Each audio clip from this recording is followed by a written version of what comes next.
Bonjour à tous, ravi de vous retrouver dans l'atelier de Talicrea.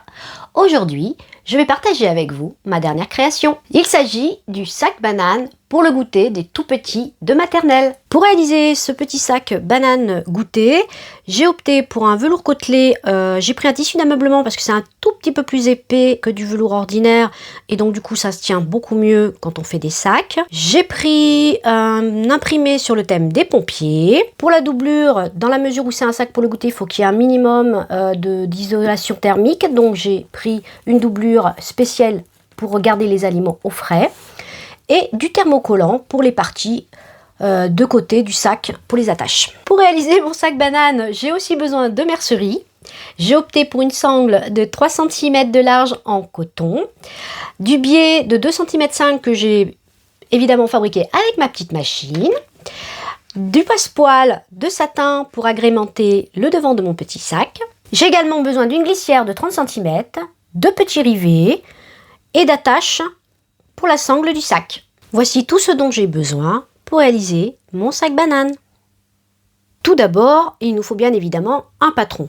Patron que j'ai trouvé sur un site spécialisé et retransformé pour mes besoins personnels pour faire un sac donc isotherme.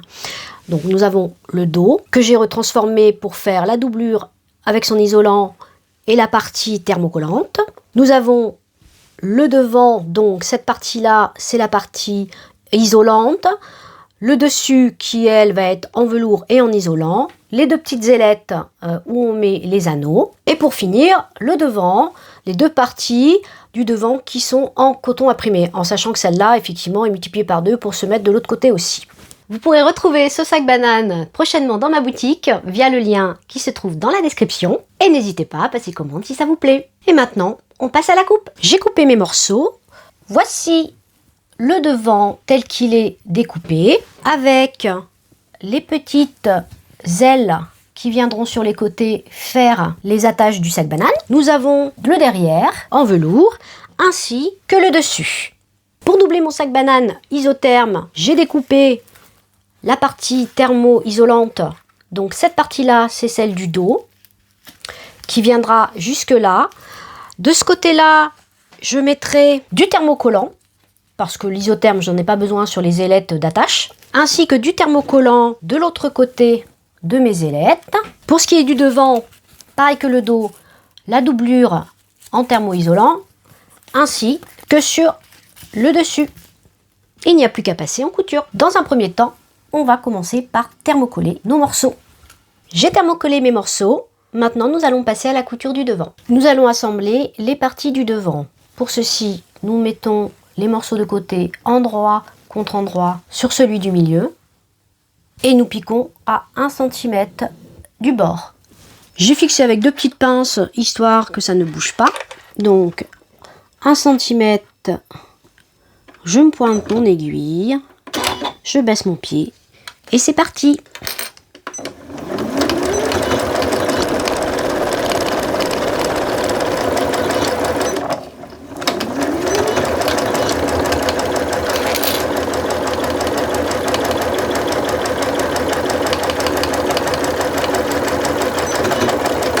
Voilà, les coutures sont faites.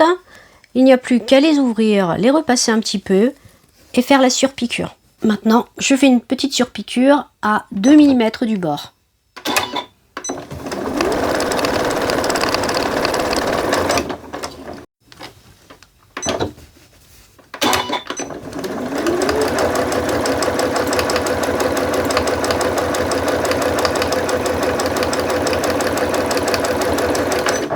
Les surpiqûres sont faites. Pour faire un fini un peu plus sympa, j'ai pris la décision de poser un petit zigzag.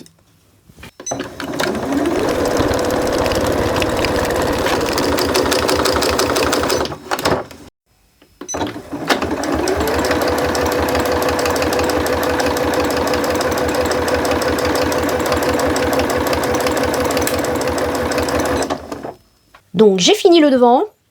Je vais prendre aussi le petit dessus et je vais positionner du coup sur l'envers mon isolant thermique. Je vais le poser comme ceci et je vais faire une couture de maintien tout le tour à environ entre 2 et 5 mm. Je mets quelques pinces de maintien tout autour pour faciliter le travail et pour éviter que ça glisse.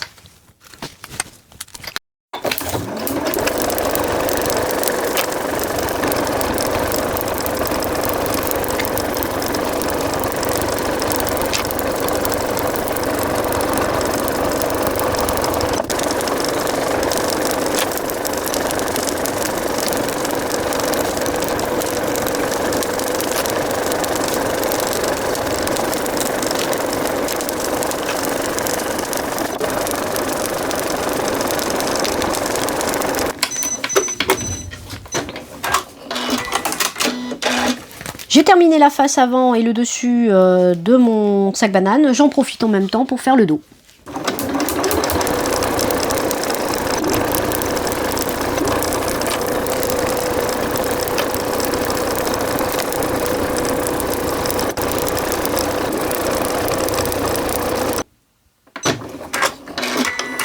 Voilà, j'ai fixé l'isolant sur les parties concernées, à savoir le devant, le dessus et le dos du sac. J'ai aussi coupé mes sangles, j'en ai fait une de 70 cm, celle-ci de 25 me servira pour faire la petite poignée, et ces deux-là de 10 cm me serviront à poser les anneaux sur les côtés. Maintenant nous allons passer à la pose de la glissière. Nous allons d'abord commencer par marquer les milieux de tous les morceaux. Je fais une petite encoche en haut et en bas. On aura besoin de celle-là plus tard. Pareil pour le devant.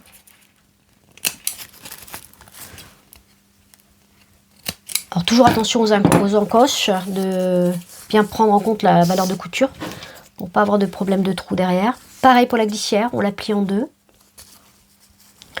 Et on fait une encoche de part et d'autre. Voilà, comme ça nous allons pouvoir mettre nos milieux face à face. Petite astuce pour poser la glissière sur l'arrondi. Je la crante tout le long. Je vais vous montrer. Donc je crante ma glissière tout le long sur 5 mm à peu près, parce qu'après on a une valeur de couture d'à peu près entre 5 et 7. Donc je crante.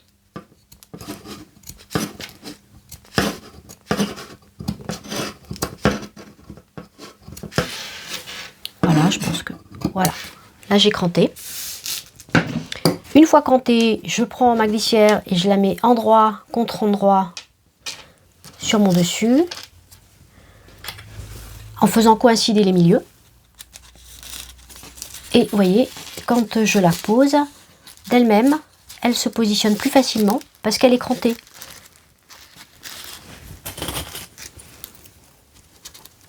On la maintient avec des épingles ou des pinces au choix, c'est comme vous voulez.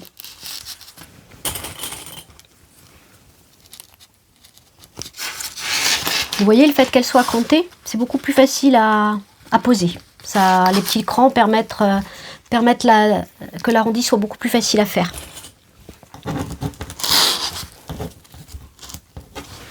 Et voilà. On va changer le pied presseur de la machine et mettre un pied presseur spécial pour les fermetures éclairs. Donc, hop. Voilà. Comme vous pouvez le voir, la glissière, je l'ai coupée beaucoup plus longue. C'est volontaire. Ça me permet d'être beaucoup plus à l'aise quand je vais faire ma couture. Vous voyez, par exemple, mon curseur, je l'ai remonté au maximum. Comme ça, quand je vais coudre, ça ne me gênera pas. Et c'est parti!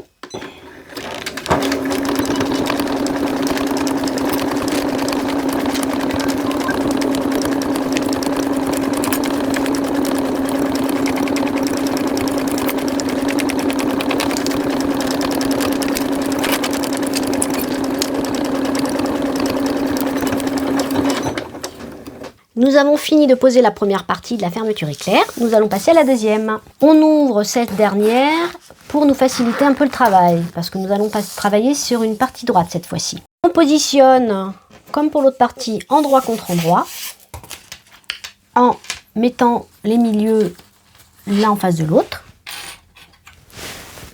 Et on fixe.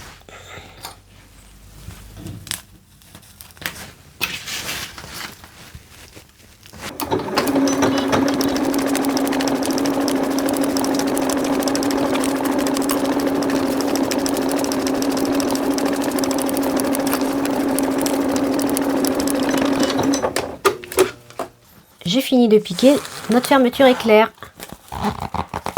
Et une fois terminé, vous voyez, ça fait, on commence à voir se dessiner le petit sac banane. Afin de faire une finition plus propre, j'ai en amont fait un petit biais que j'ai cousu tout le long de la couture. Comme ça, j'ai une finition impeccable qui ne risque pas de bouger. Maintenant, je vais préparer les sangles. Donc, vous voyez, j'ai déjà commencé à positionner les 2 mousquetons ainsi que le réducteur que je piquerai derrière ici et ici. J'ai aussi préparé les 2 petits anneaux qui iront sur les ailettes de côté. Je vais aussi faire la petite poignée qu'on retrouvera sur le dessus du sac banane. Pour ça, j'ai pris une cordelette de nylon que je vais positionner au milieu de ma sangle pour solidifier un peu le tout. Je replierai en 2 et je vais venir piquer comme ça le long, revenir sur l'arrière comme ça et ensuite je positionnerai ma sangle. Mais je vous montrerai ça une fois que ça sera fait. Les sangles sont préparées, donc comme vous pouvez le constater, j'ai piqué là et j'ai fixé mes anneaux de façon à ce qu'ils ne bougent plus. J'ai aussi commencé à fixer la petite poignée dans laquelle j'ai préalablement posé une cordelette pour la permettre de la solidifier un petit peu. Donc là, je l'ai positionnée à 2 cm du bord là et 3,5 d'ici. Je vais donc maintenant fixer les 2 parties qui sont là.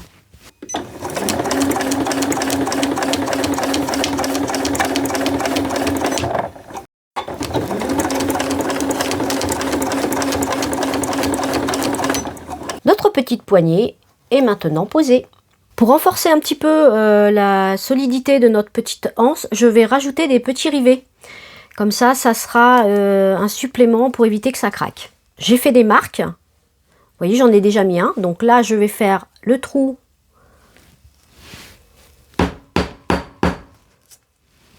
pour pouvoir le passer.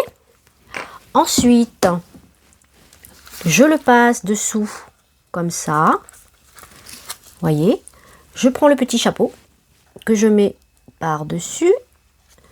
Je prends mon petit instrument que je pose par-dessus et avec le marteau, je viens le fixer. Et voilà, mon rivet est fixé. Et je vais faire ça pour les 2 autres. Donc on a fini de poser les petits rivets. Maintenant, nous allons faire les petites ailettes de côté qui vont permettre de mettre à la suite les anneaux pour pouvoir accrocher notre sac banane. Pour cela, je vais d'abord positionner un petit passepoil comme ça de chaque côté là et un autre de chaque côté, voilà, de l'autre côté pareil.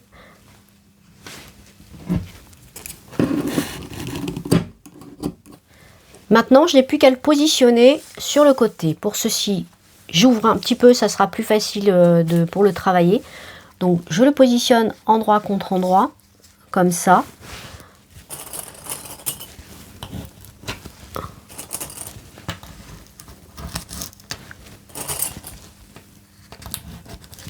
Là, je fais bien attention au retour, parce que là, c'est un peu arrondi. Donc, je le positionne vraiment de façon à ce qu'il ne bouge pas.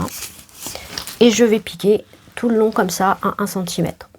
Et voilà, ça donne ça. Et on retrouve notre petit passepoil qui finira d'habiller notre petit sac banane. Là maintenant, il faut qu'on fasse de l'autre côté pareil. Pour ceci, il faut refermer la fermeture au maximum. On peut même décaler un tout petit peu comme ça.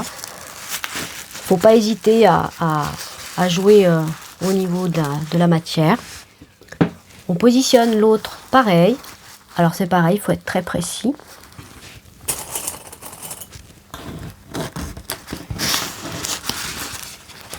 Je ressors la fermeture là. Alors vous inquiétez pas, la fermeture on l'ouvrira pour pouvoir passer. Hein. C'est vraiment juste pour le positionner correctement.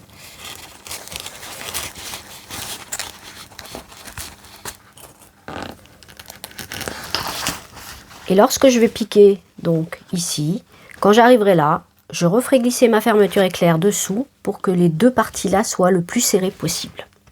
Les 2 côtés sont maintenant terminés. On va passer à la pose du fond. On va tout d'abord commencer par faire la piqûre du haut.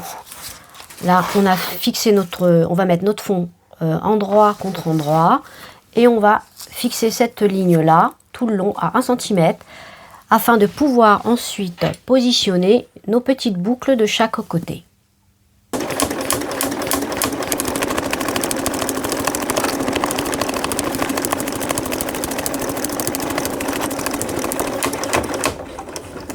La couture est faite, donc du coup nous allons pouvoir positionner nos petits anneaux. Alors pour ça on les met bien au ras de la couture.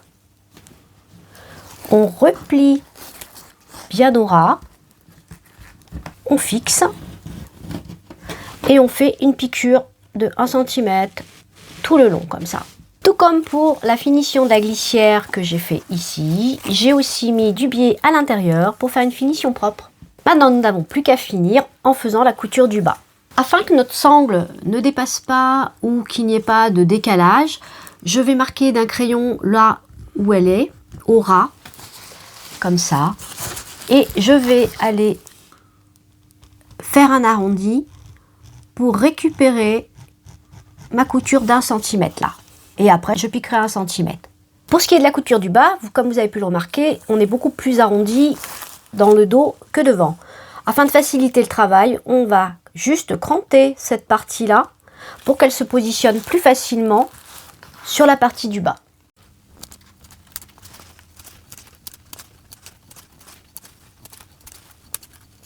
Nous n'avons plus qu'à le positionner. Nous avons commencé d'abord par le milieu. Ensuite, on va positionner les deux ailettes l'une avec l'autre. Pareil de l'autre côté. Ça demande un petit peu de précision pour que tout soit bien calé.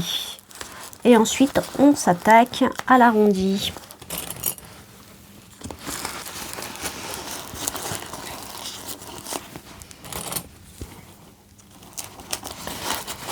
Il est vrai que j'utilise des matières qui sont un petit peu particulières pour faire des sacs isothermes. Avec des matières lambda, c'est un peu plus simple. Et voilà, on n'a plus qu'à passer à la couture. Et ben on y va, c'est parti. Alors ça demande, comme je vous ai dit, un petit peu de précision.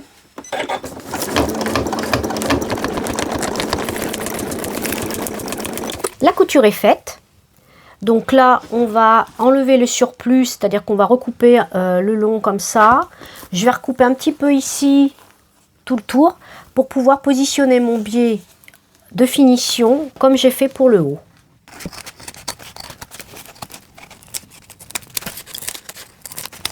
Je coupe que légèrement, c'est vraiment pour uniformiser la couture. Hein. Parce que le but n'est pas de redéfaire ce qu'on vient de faire. Voilà. Voilà, maintenant je vais positionner mon biais. Alors je ne le mets pas jusqu'en haut parce que là ça va être retourné et surpiqué après. Là je le mets juste là où il y a en fait la partie isolante. Ça permettra de mettre une isolation supplémentaire au niveau des coutures. Je positionne le biais.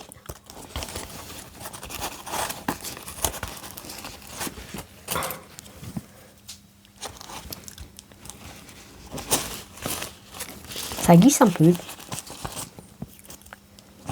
Hop. L'arrondi.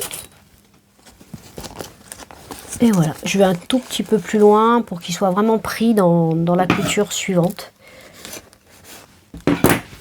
Voilà, il n'y a plus qu'à le piquer, le retourner pour avoir une finition propre. Le biais est fini de monter.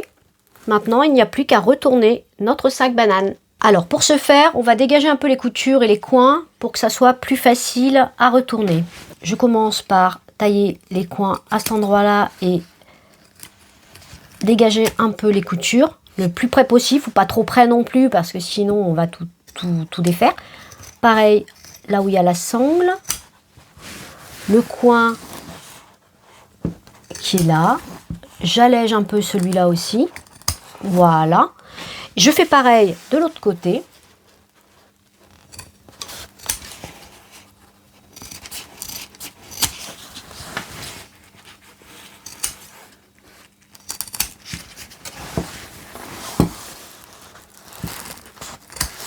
Et maintenant, on va passer au retournement des sangles. Ça peut être assez délicat à faire parce qu'il y a beaucoup d'épaisseur quand même. Voilà. Il faut y aller tranquille, pas tout déchirer.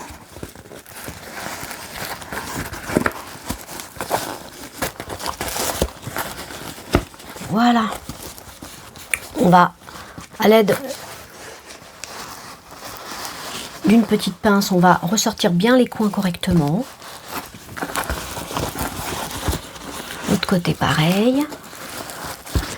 On attrape les petits anneaux, vous voyez, qui sont fixés. Et on tire tout doucement pour qu'ils ressortent. On finit de tourner notre sac banane. Voilà, donc là on va bien mettre tout. Voilà. Et là on va arranger un petit peu ça parce que là c'est pas très joli, donc je vais le ressortir correctement. Vous voyez, il faut tirer encore un petit peu pour que ça soit beaucoup plus... Voilà, fini. Et maintenant il me reste une dernière piqûre à faire. Je vais surpiquer ici les deux épaisseurs des ailettes pour que l'isolation du sac banane soit vraiment complète. Comme ça, il n'y aura que la partie isolant et l'air ne pourra pas s'échapper par les côtés. Voilà, notre sac banane est terminé. Donc, comme je vous ai expliqué, j'ai surpiqué à cet endroit-là pour qu'à l'intérieur, on n'ait pas de l'air qui passe, que le système d'isolation thermique soit bien en vase clos. On retrouve les biais des coutures du haut et du bas à l'intérieur. Il n'y a plus qu'à positionner la sangle et ainsi votre petit aura son petit sac banane pour le goûter. Si vous avez aimé cette présentation sur le sac banane isotherme pour enfants, n'hésitez pas à commenter, liker, partager et surtout à vous abonner. Et vous pourrez bien évidemment retrouver toutes mes créations via les liens dans la description. Je vous remercie d'avoir suivi cette vidéo. À très bientôt.